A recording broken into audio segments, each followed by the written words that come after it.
Hi, everyone. My name is Carter, and this summer I was in the Poveda lab working on does landscape context alter selection on plant defensive strategies.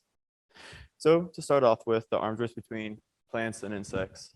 What the arms race between plants and insects is that if a plant were to produce a defense that repels herbaceous insects from feeding on that plant, then the insects by random selections will eventually be able to combat that defense and once again feed on that plant. And this is just the basic summary of the arms race, which leads me into plant defense mechanisms. Plants can produce two types of different defenses, physical and chemical. Examples of physical defenses are tissue toughness, thorns, spines, wax films, and crystals. And then chemical defenses can be bitter tasting, poisonous, have offensive odors, or be anti-nutritional to the insect. So then there's the general plant defense theory. The general plant defense theory explores how plants invest in defenses. So defense is necessary to defend themselves against these herbaceous insects that want to feed on the plant. But plants have a limited amount of resources to allocate towards these defenses because they also want to maximize their fitness. So if plants choose to decide to defend physically, then their chemical defenses might not be as high, or vice versa. If they want to put their nutrients towards chemical defenses, their physical defenses might not be as high, which is the potential trade-off that the plant does have to defend itself, but they also want to maximize their fitness, so they have to choose how to allocate these resources. But one thing we do know about insects is that their population is declining due to rapidly growing agriculture. More than 40% of the Earth's surface is modified for agriculture. And outside of these agricultural plots are either simple or complex landscapes. Behind me is a picture of a simple landscape. You can see that there is agriculture with hardly any, laser's not working. Okay, so it's mainly agriculture with hardly any natural forests. And then the symbol behind me is what I'm using to represent an aerial view of a simple landscape. The orange and the yellow represent the agricultural area, and the green is a small natural forest with a blue stream in the middle. This is the same aerial view, except was a complex landscape. A complex landscape has higher plant and insect biodiversity, and has the same river in the middle with some agricultural land for growing crops. Agricultural or complex landscapes have higher plant biodiversity, higher insect populations, and overall is a healthier ecosystem. So we have our complex and simple landscape. In the middle, we have Barbaria vulgaris, which is in the crucifer family, and it is adapted to live in both complex and simple landscapes. So we hypothesize that they're able to combat the amount of herbaceous insects and compete with other plants in the complex landscape, as well as deal with the pesticides, herbicides, and lack of pollinators in the simple landscape. So that's why we chose Barbaria as our model organism for this experiment. So let's go into the Barbaria's defenses. The physical and chemical defenses, and the physical defense that we're choosing to study is tissue toughness. And then there's chemical defenses. There's glucose enolates and saponins. Glucose enolates are known to the crucifer family, but Barbaria is unique because it's able to produce saponins and glucoenolates. Some of examples of glucoenolates that we found in Barbaria are glucobarbarin, glucobrasicin, gluconastrine, methoxybrasicin, and the saponins are heterogenin and oleanic acid. So the questions we want to answer from this experiment: how do physical defenses relate with chemical defenses in Barbaria? How does the relationship between physical and chemical defenses change depending on the landscape context? And how does selection of defensive strategies in Barbaria vary between simple and complex landscapes? So how did we do this? We had 270 Barbaria plants. They're F2, they were selected from extreme phenotypes and multiple different landscapes. We took these plants and we grew them in a greenhouse and we transplanted them to 6 different sites. We brought them to 3 complex and 3 simple. We brought 45 plants to each individual site. We allowed these plants to grow over winter. My mentor went out with a penetrometer. What a penetrometer does is you grab a leaf from each plant and the penetrometer punches a hole through the leaf, and this is measured in grams of force. So how much force was used to punch a hole through the leaf is how we evaluated our physical defense. We also grabbed a leaf sample from each plant. We froze it in liquid nitrogen. And then we prepared this in the lab to be ran on the high pressure liquid chromatography in the lab. And this gave us the chemical defenses that are in the plant. How we measured our fitness was in June and July, we took the plants and we harvested them from their fields. We allowed them to dry in the ovens for several days. Then we collected the seed pods from these plants to give us our overall fitness. So our first question is, how do physical defenses relate with chemical defenses in Barbaria? On our y-axis, we have our leaf toughness, and on our x-axis, we have our chemical defenses. The only marginally significant results that we have is that glucobarbarin has a positive correlation with leaf toughness. You can see that the more glucobarbarin that's produced, the tougher that the leaves were. The rest of our chemical defenses, we didn't have any significant results. So we did not find any relation between the physical and chemical defenses, except for glucobarbarin. Our next question is, how does the relationship between physical and chemical defenses change depending on the landscape context? We have our same titles, leaf toughness, and then we have our chemical defenses, but this time we're going to have orange dots and lines to represent our simple landscape, and then green dots and lines to represent our chemical landscape, or our complex landscape, excuse me. So what we see here is that we did not find a relationship between physical and chemical defenses, but what we did find is that our physical defenses has a strong relationship with our complex landscape. Our plants that grew in the complex landscape overall had stronger leaf tissue than the plants from the simple landscape. And so we compiled these into a bar graph to make it easier to understand. You can see that depending on our landscape, our complex landscape plants had overall stronger leaves than our simple landscape. So our last question, how does selection of defensive strategies in Barbaria vary between simple and complex landscapes? This time on our y-axis, we have our pod number, and on our x-axis, we have our chemical defenses.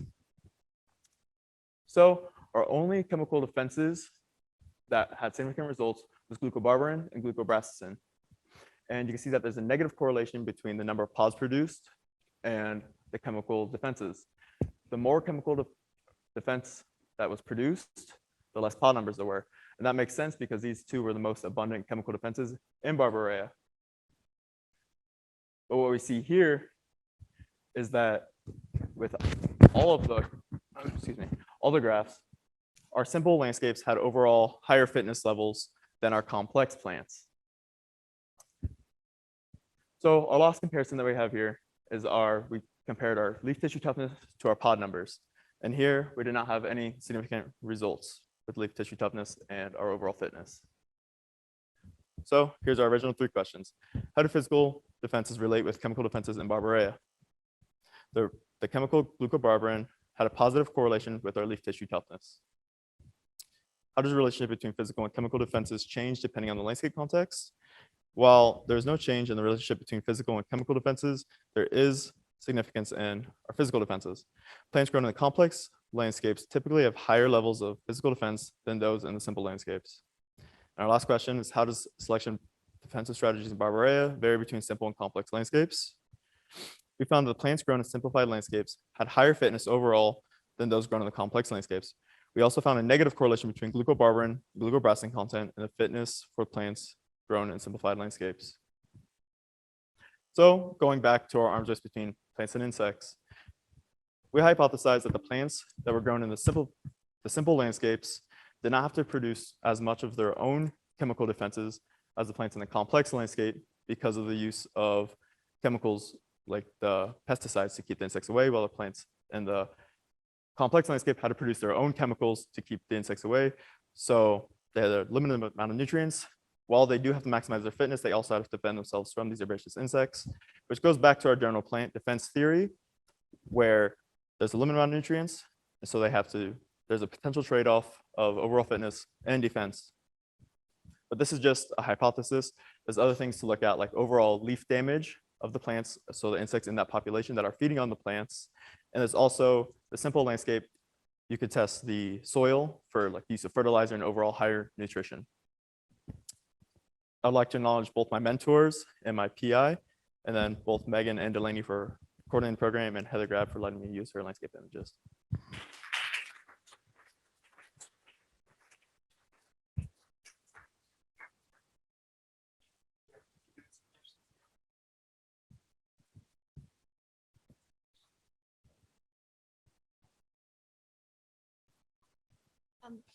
Thank you so much for your talk. That was wonderful. You mentioned towards the end something to do with the fertilizer in the ground relating to it. Do you believe that plant competition with each other in complex landscapes may also contribute to why they had a lower fitness than those seen in simple landscapes?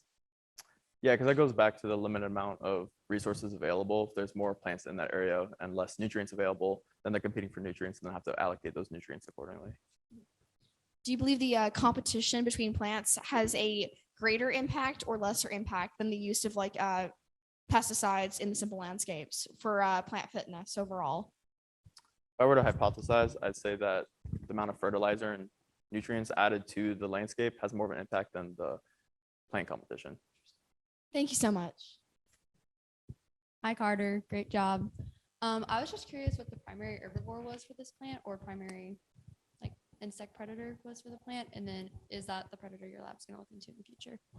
I didn't do a survey of the plants or the insects in that area, so I can't answer that.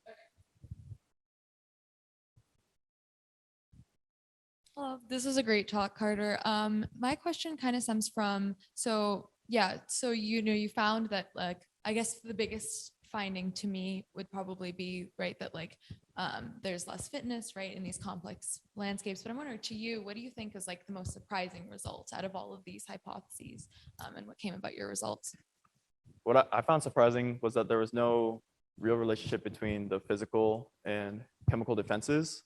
I thought expecting a total trade-off. If it was physically stronger, that the chemical defenses would be way lower or vice versa. Yeah.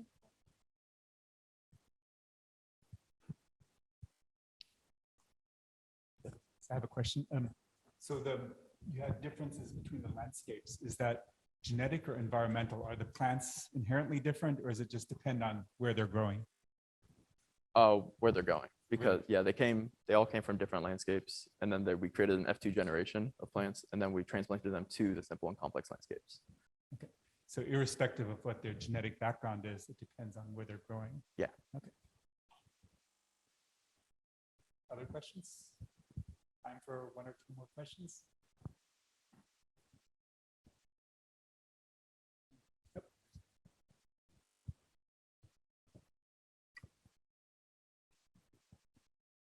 Thank you for your talk. I just have a quick question regarding what you found with the complex landscape plants having the tougher leaves.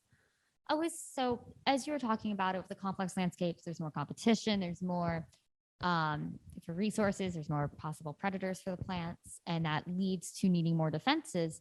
But I noticed you mostly focused on the chemical defenses. I was curious, what do you predict? Why do you sorry. So there's the tougher leaves. And what do you hypothesize that could be defending against for those complex, the plants in those complex landscapes, having the stronger physical defenses, essentially? Why would the plants necessarily develop that particular physical defense?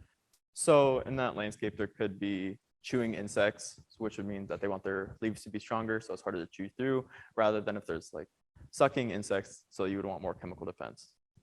Thank you.